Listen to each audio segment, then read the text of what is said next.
despite all the attacks that have been made on everyone who supported the Palestinian people, the support for Palestine has gone up. Why? Because the campaigns led by Palestine Solidarity, but many other groups as well, have been consistently campaigning now for 2 years, since October 23, in support of the Palestinian people, and that has had an effect and given confidence to people who want to show their solidarity with the people of Palestine. So there's a lesson there. If you stand up, say what you mean, and mean what you say, you get support. The match between Aston Villa Football Club and Maccabi Tel Aviv is part of the European Champions League, which bizarrely Israeli teams are allowed to enter, but Palestinian teams are not.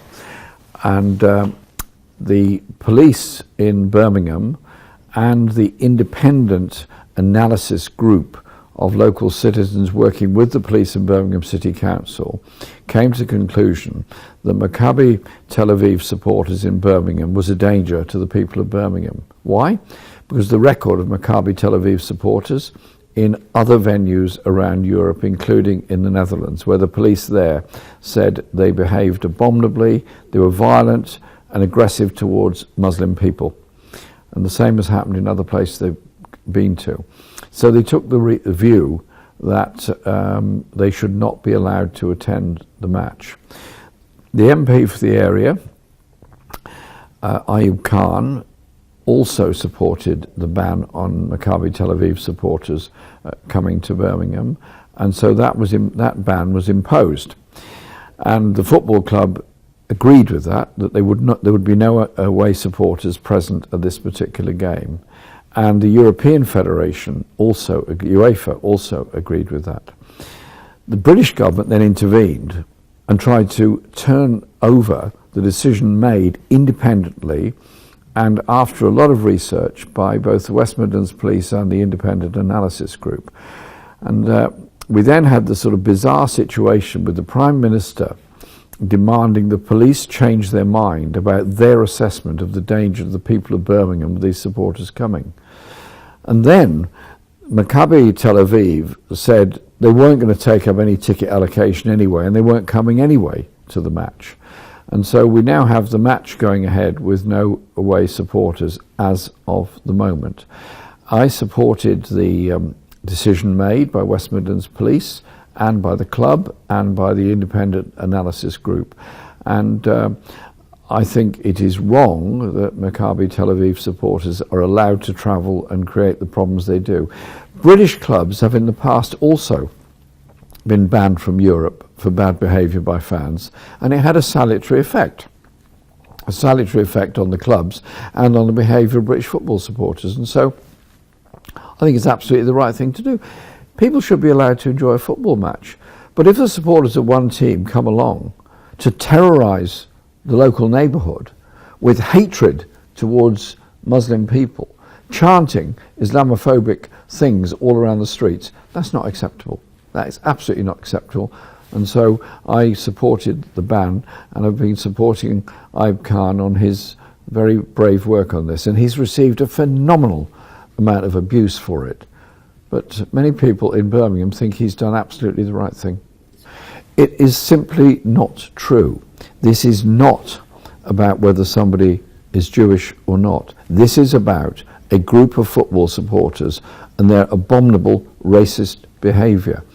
The ban on Maccabi Tel Aviv supporters is supported by a significant number of people in Birmingham from the local Jewish community, because they want to live happily in Birmingham alongside their Muslim neighbours and others. And so I think it is wholly wrong and actually deeply irresponsible to conflate the whole thing of behaviour of a group of football supporters with anti-Semitism. This is absolutely nothing to do with it. The issue is their behaviour.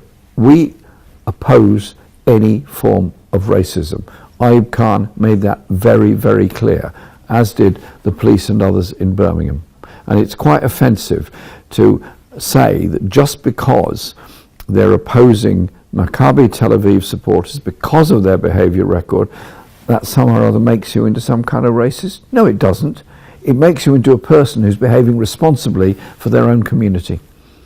Well, the decision made by Trump and the others in the agreement going forward is confused and confusing, because it seems to me that Israel will still have a presence in Gaza, and Hamas has signed up to this agreement, which apparently signs up to them having no role in the future. I'm not quite sure what that means or how that's going to come about, but I do think we need to ensure that the future of Palestine, be it Gaza, the West Bank or anywhere else, actually lies with the Palestinian people. This is a sort of colonial era type of settlement, if you like, that's being imposed on the people of Gaza. And as I pointed out yesterday in the House of Commons, there's been beyond 20 Palestinians killed every day in Gaza since the alleged ceasefire was announced by Israeli attacks, either by air attacks, drones, or ground attacks. And so I think we have to recognize also that despite everything over the past 2 years, local government in Gaza has actually survived. The towns, the boroughs, the communities have elected officials who've been doing their best to deliver healthcare, public health and water and all the things that people need. They should be the people who are centre stage in the reconstruction of Gaza, not Bechtel and big companies like that being brought in by the USA. It's the people of Palestine that should decide on their own reconstruction. There's going to be, hopefully, democracy in Palestine. Hopefully the people of Gaza will be able to decide on who their elected representatives are in the future. Put it quite simply, Tony Blair should have no role whatsoever in Gaza or anywhere in the Middle East. His record of the war of Iraq, his record on supporting big business all over the world, his record on making millions of pounds since leaving office, doesn't make him fit to decide on the future of the people of Gaza or anywhere else. He should simply have no role in it whatsoever. Britain's role in all this has been appalling. The whole British history of the Palestinian people and Gaza and the West Bank has been appalling, from the Balfour Declaration onwards.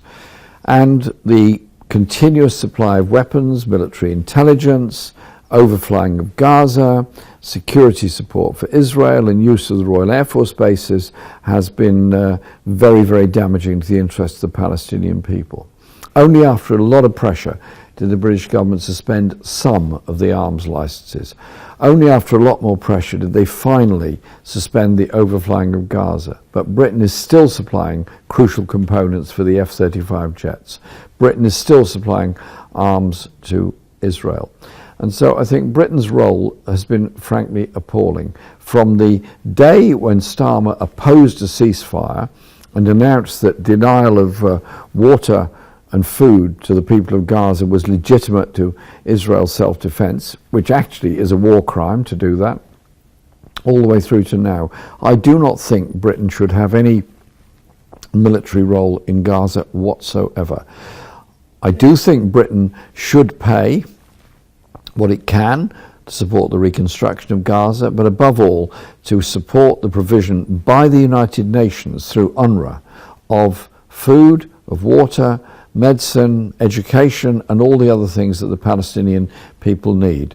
And if there is to be some kind of stabilizing operation in Gaza, that has to be done with the agreement of the people of Gaza and has to be drawn from other countries that have not been complicit in Israel's occupation.